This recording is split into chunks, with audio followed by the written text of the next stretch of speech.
Hello all and welcome to Lab 6 by Charles Lee at Grand Canyon University during CYB 610.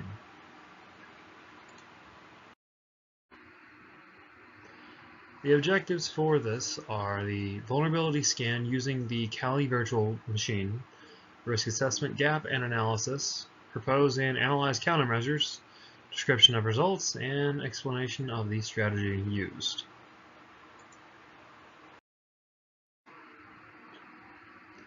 This is the first scan, and we can see the Nmap scan using the Kali virtual machine. This shows many open ports, but we need more information.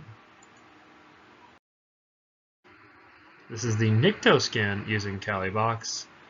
Showed mostly the same stuff with just a little bit more detail and a few other things as well.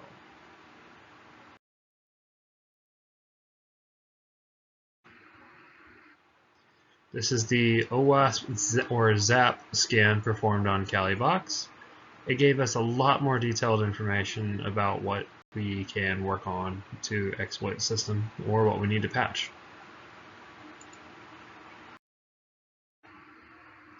This is the first Nessus scan. This is before any patching or exploitation work has been done. It showed a lot of information and it continues for a few.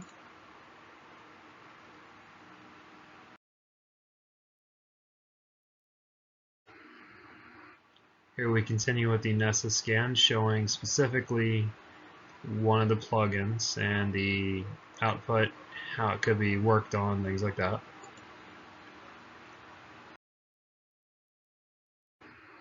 And here we see one of the simplest ones and one that I actually chose to work on. This is the password being an issue. Basically the password just needs to be changed, but this shows that so you are aware of it.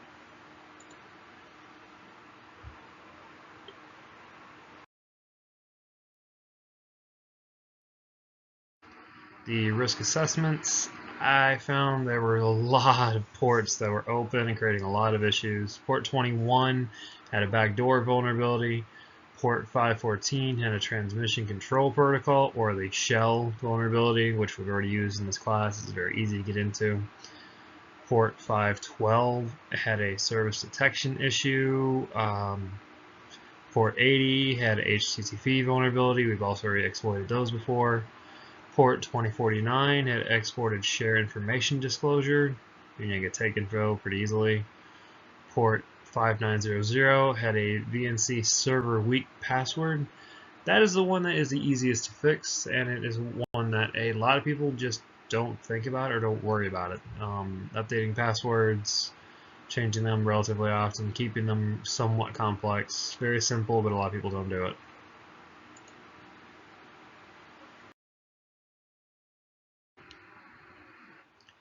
Propose and analyze countermeasures.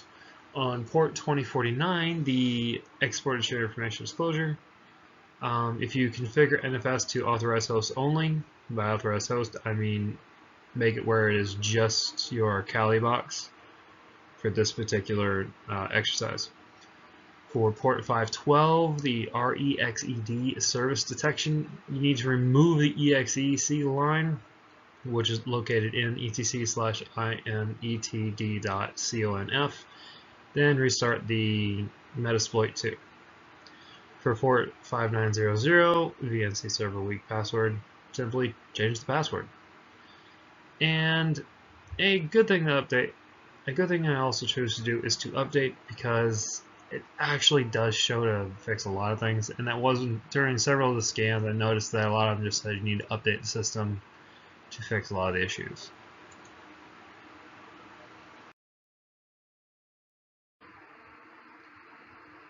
The expected results should fix a few of the exploitable issues and reduce how easy the system is to exploit overall.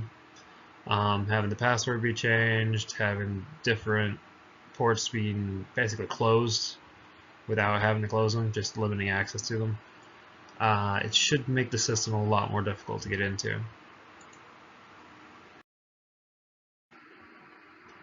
This is the rerun of the Nessus scan after the patching work has been done and the password has been changed. I had a lot of difficulty actually doing this assignment because a lot of the patching didn't want to work. I eventually did get some of it to work.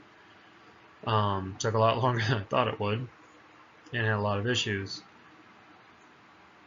When I was able to do the password, it didn't want to work at all, but got that to work finally. The scan only shows a few differences because we only try to work on a few parts. Had we taken the time to fix all of it, it would have basically been a whole new system.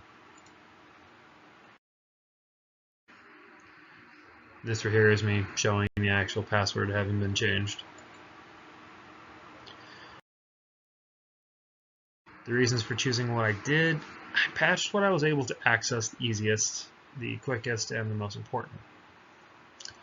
I also updated the system because it's usually a good idea, and it was also shown that was what was needed. Out of all of my patching, it was all decided based upon the penetration testing, the scans that we performed. Without having the scans, we wouldn't have had the information to know what was exploitable in order to patch. So that's what I followed.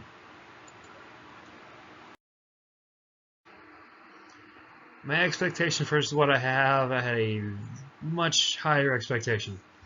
I was hoping to patch 4 or 5 open ports and change the password, reduce the ease of access. But my system didn't really let me do that very easily. I was able to do a little bit of it once I finally had access to everything. Even the Nessus program itself, I was using a trial that didn't want to work, so I had to reset that as well. I just really wish there was a little bit more of a teaching moment for this, besides me just figuring it out myself. But otherwise, after enough trying and enough help, I was able to reduce quite a bit of the exploitations.